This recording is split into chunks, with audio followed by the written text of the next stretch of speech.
No episódio de hoje tem Tether contra Mica na Europa, o Sony Bank abraçando o Web3, Pixtrial antecipando o que pode vir a ser supervisão on-chain e muito mais. Eu sou Maurício Magaldi e esse é o Block Drops, o primeiro podcast em português sobre blockchain para negócios. As notícias que você ouve aqui não têm qualquer vínculo com o meu trabalho atual, não configuram nenhuma forma de patrocínio, propaganda ou incentivo para o consumo e têm o foco exclusivamente educacional para o mercado. No primeiro drop de hoje, a gente comenta aqui uma mudança de métrica que aconteceu recentemente com a introdução da nova regulação cripto na União Europeia, a MiCA, Markets in Crypto Assets, ou os mercados em criptoativos. É uma regulação que está entrando em efeito agora, e uma das questões que essa regulação impõe é a falta de permissão, por assim dizer, ou a desautorização para usuários negociarem, né, manterem em suas carteiras stablecoins que sejam consideradas fora de compliance, né, ou non-compliant. Para entender esse tipo de comportamento, não é como se a MiCA introduzisse novas regulações para essas stablecoins, mas ela reforça o contexto das stablecoins sob uma diretiva chamada EMD, que é a Electronic Money Directive, ou a diretiva do dinheiro eletrônico, que está em validade, né, está em aplicação desde os anos 2000. Para isso, se você é um emissor de stablecoin, você precisa ter licenças, né, de instituições de dinheiro eletrônico, as famosas EMI, ou ter requerimentos compatíveis com esse tipo de licença, né? Então, isso ofereceu para quem emite stablecoin um conjunto aí de regras bastante claro e que pode ser aplicado de maneira bastante óbvia, né? Em alguns casos, esse framework legal ainda não está sendo obedecido por algumas dessas emissoras, né? Mas, obviamente, isso é um caminho de adaptação até para as stablecoins se tornarem cada vez mais mainstream, né? Cada vez mais central para os mercados. E aí vem o papo sobre a Tether. A Tether emite a USDT, que é uma stablecoin atrelada ao dólar, e a EURT, que é uma stablecoin ligada ao euro. E para você, cidadão europeu, né, conseguir manter esse tipo de stablecoin, a Tether, que é o emissor, deveria estar em compliance, né, em atendimento regulatório também ao MiCA, com esses critérios de licenciamento, né, ou de atendimento aos requerimentos regulatórios locais aí para a Europa, né? Segundo o artigo que a gente compartilha aí com vocês, a EURT caiu 6,7% em capitalização de mercado, né? O que é de fato um número expressivo para um mercado que ainda é pequeno, então caiu aí para um total de 31,1 milhões equivalente, né, nesse market cap. Para vocês terem uma ideia do contraste disso, a EURC, que é o equivalente em euro da Circle, ganhou 12% de market cap nesses últimos 30 dias, passando a 33,0 alguma coisa milhões, ou seja, né, fez aí o flip, a EURC fez o flip na EURT. Então, isso muito em função da Circle. A Circle foi a primeira emissora de stablecoin que tem isso como o cerne da sua operação, porque conseguiu aprovação regulatória na França, parte da União Europeia, e tem o seu processo regulado, né, emitindo aí os relatórios necessários para esse fim. Os especialistas em mercados de moeda dizem que, de fato, para você estar operando, né, operar na Europa, o ideal é você operar com uma emissora de stablecoin que tenha atendimento regulatório, ao invés de tentar fugir da Europa e ir para outros países ou outras jurisdições onde esse tipo de regulação ainda é, por assim dizer, leniente ou não está tão atualizada quanto a MiCA, né? De fato, é algo interessante aí para a gente observar.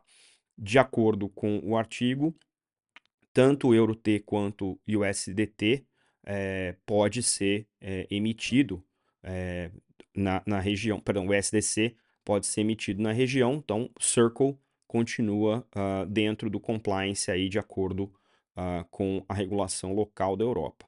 Isso é um grande ganho do ponto de vista de presença de mercado para Circle, obviamente, e mais importantemente, né, é uma maneira do mercado obter a clareza que os criptonativos vêm pedindo, apesar de, sabemos, emissores de stablecoin colateralizada, né, com as garantias de títulos equivalentes, são entidades centralizadas, mas fazem uma parte importante e relevante do mercado cripto do ponto de vista de liquidez, coisa que impacta inclusive os RWAs. No segundo drop de hoje, a gente comenta sobre talvez não uma novidade, mas mais um passo em direção ao Web3 que o Sony Bank no Japão está tomando.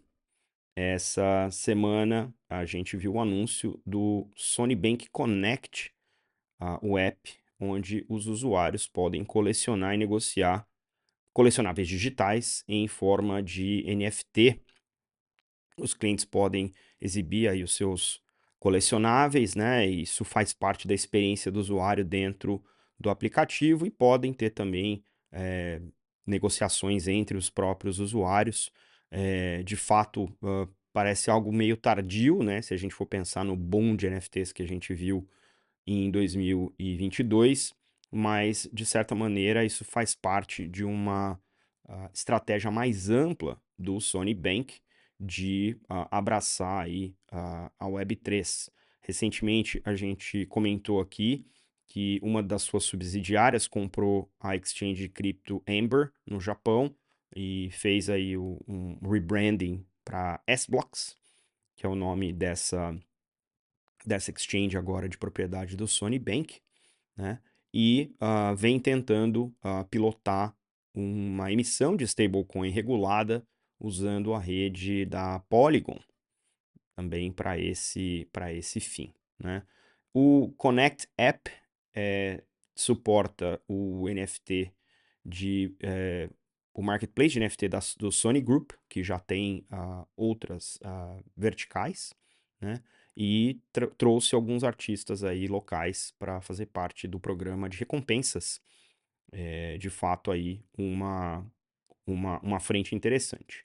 Além disso, o Sony Bank vem fazendo outras incursões em tokenização, fizeram a emissão de um security token de $1 milhão para financiamento de projetos verdes, utilizando a Securitize, a plataforma privada da Securitized.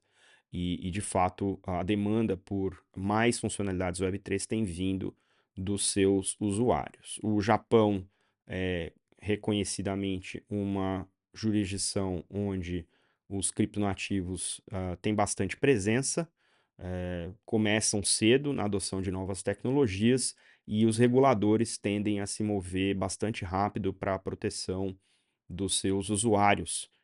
Então, interessantemente aí, vamos ver como que essa questão do NFT dentro de um banco regulado vai ser observada pelos reguladores e como isso responde dentro da oferta mais ampla do que o banco oferece, tanto em finanças tradicionais quanto em Web3.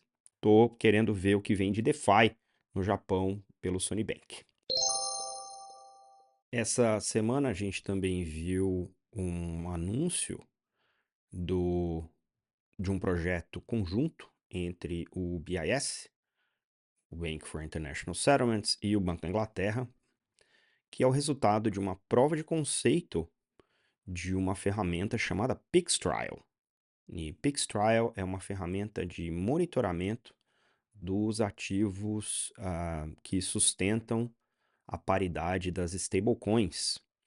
De acordo com o paper do BIS, isso permite que os supervisores, né, as agências de supervisão, tenham uma visão comum de todos os passivos de stablecoin entre as várias moedas, as várias blockchains e as reservas correspondentes. Esse piloto cobriu Tether, as moedas do Tether, cobriu Circle, USDC, Binance USD, TrueUSD e Pax Dollar. São algumas das mais populares stablecoins. De acordo com o artigo do Ledger Insights, existia uma expectativa de que esses emissores teriam a obrigação, ou dentro desse piloto teriam, né, a responsabilidade de informar dados de back-office para essa ferramenta, mas ao contrário, né, dessa expectativa, não é exatamente isso que a ferramenta faz. O que a ferramenta faz é acessar os mesmos dados públicos que existem on-chain para fazer aí os relatórios, padronizando assim, né, a maneira como os dados são obtidos e como os dados são armazenados para a manufatura, né, para a confecção dos relatórios de maneira única, de modo que o supervisor tenha uma maneira de como comparar essas stablecoins. Uma das coisas que ainda essa ferramenta ainda não faz é o valuation, né, a avaliação de valor dos ativos subjacentes, né, que dão lastro a essas stablecoins. Nesse momento é só uma foto, né, dessas reservas de acordo com os dados que existem on-chain e, obviamente, isso tem uma frequência diferente para cada um desses emissores, porque não existe ainda uma regulação que defina qual é a frequência de supervisão nesse sentido. Vou dar um exemplo aí: a Circle oferece relatórios auditados mensalmente com um mês de atraso. A Tether oferece relatórios a cada 3 meses com um mês de atraso. Então, de fato, isso é algo que ainda não tem um certo padrão, mas, na minha opinião, e vocês que escutam o Block Drops já há algum tempo, a gente vem falando de integração regulatória, não é de hoje, e supervisão on-chain é um dos temas, né, que faz parte dessa questão de integração regulatória. Então, de certa maneira, a gente fica até aliviado, por assim dizer, de que existe uma iniciativa entre duas entidades que são relevantes no mundo das finanças tradicionais, agora de começar, né, a botar o pezinho na blockchain. Isso é um passo pequeno, mas é um passo numa direção interessante, porque de fato a gente começa a trabalhar em algo que é fundamental para a gente transformar isso numa indústria séria e de adoção massiva, que é padronização, né? Então, esse é um primeiro esforço, é um esforço interessante. Não deve ser a única combinação de reguladores a fazer isso. Eu acho que a gente vai ver muito mais nesse sentido, mas de certa maneira é um alento para quem quer fazer adoção massiva.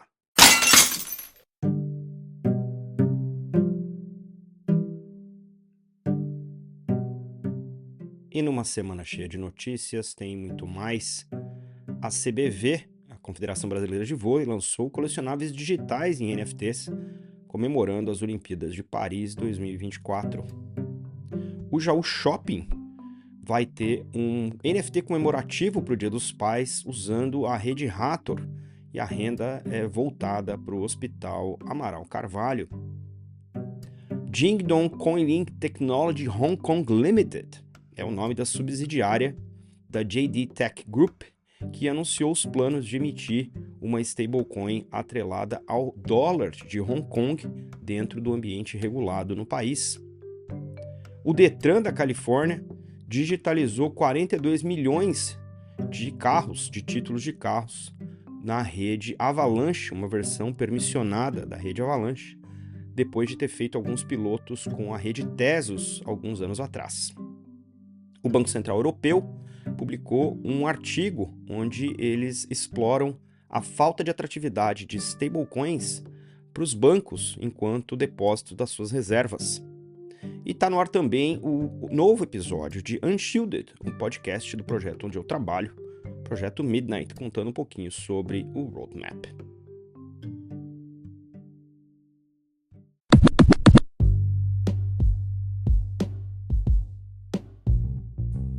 Você pode ouvir o Block Drops Podcast nas plataformas Anchor FM, Spotify, Google Podcast, Apple Podcasts, Numis e iColab. Entre em contato conosco através do Instagram, Block Drops Podcast, no Twitter, Block Drops Pod e por e-mail, blockdropspodcast@gmail.com.